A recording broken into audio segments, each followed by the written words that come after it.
Hello, I'm Otis Corbitt, and today I want to share a word about doing all things well as I comment on Mark chapter 7 verses 24 through 37.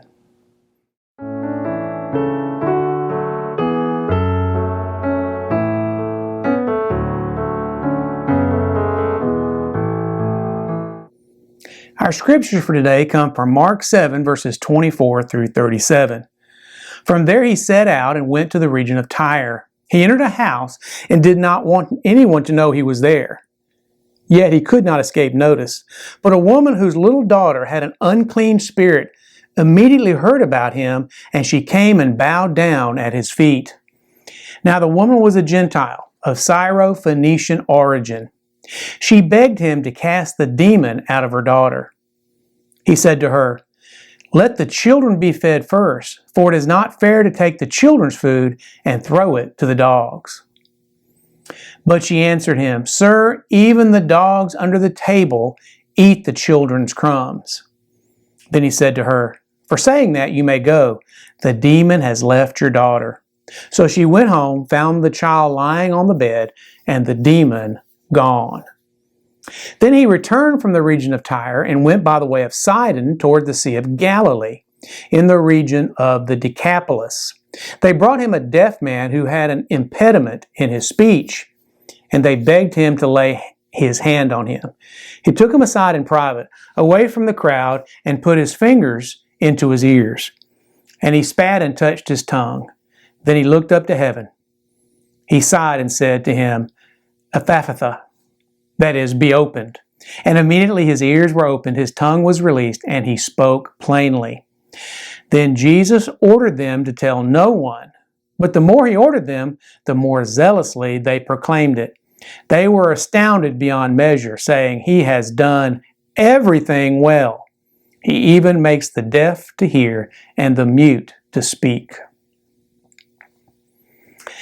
Churches often send questionnaires to potential staff members, along with logical questions about personal testimony and doctrine.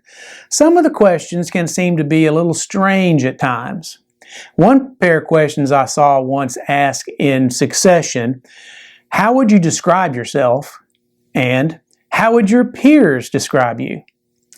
Now, the first question in that pair is very logical, but I'm not too sure about the second one. The pastor who received that questionnaire answered it, "I hope my peers would agree with my description of myself, but I think you will have to ask them to find out." It would be fascinating, though quite possibly embarrassing, for us to know what our peers actually think of us. We do know, however, what the people who walked with Jesus thought of him. He has done everything well. He even makes the deaf to hear and the mute to speak. Wow, would to God everyone who looked into our lives would say, "He has done everything well." But now the thing I have come to understand, however, is that the definition of doing all things well can differ depending on who you may be talking to. As one pastor who moved from a large city to a rural area once told me, "When I was in the big city, if a church held a community outreach event, it had to be absolutely excellent. It had to be near perfect. If it wasn't done to a very high standard, people had many other churches to choose from, and they would just go down the road to the next offering of the next church." He said, "Here, people are not as concerned about how well you do an event, as much as that they see you care enough to do the event." This is similar to the catchphrase, "People don't care how much you know until they know how much you care." So, what about Jesus?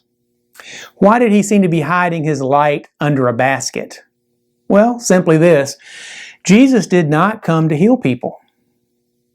No, he came to seek and save the lost souls of the world. He came to the Jews first and then to the Greeks, as Paul says in Romans chapter 1. He had a mission to accomplish. But that did not prevent him from being kind and loving to those who did not understand that mission. In truth, no one alive at the time that Jesus spoke these words understood his mission, and so Jesus had to be patient with all kinds of people, Jews and Gentiles, his disciples and his critics, those seeking salvation and those seeking miracles. We should live our lives so that people say that we do all things well as we serve God. It is a difficult balancing act to pursue a mission while at the same time relating to people who don't understand your mission. But Jesus did it, and since He sent us the Holy Spirit to empower our ministry, we can do it too. As the advertising slogan goes, if it was easy, anyone could do it. Seek the help of the Holy Spirit. And while it will probably never be easy, it can be done. Thanks for watching. I'll be back soon with another word that we can share together. Every blessing. I'm Dr. Otis Corbitt.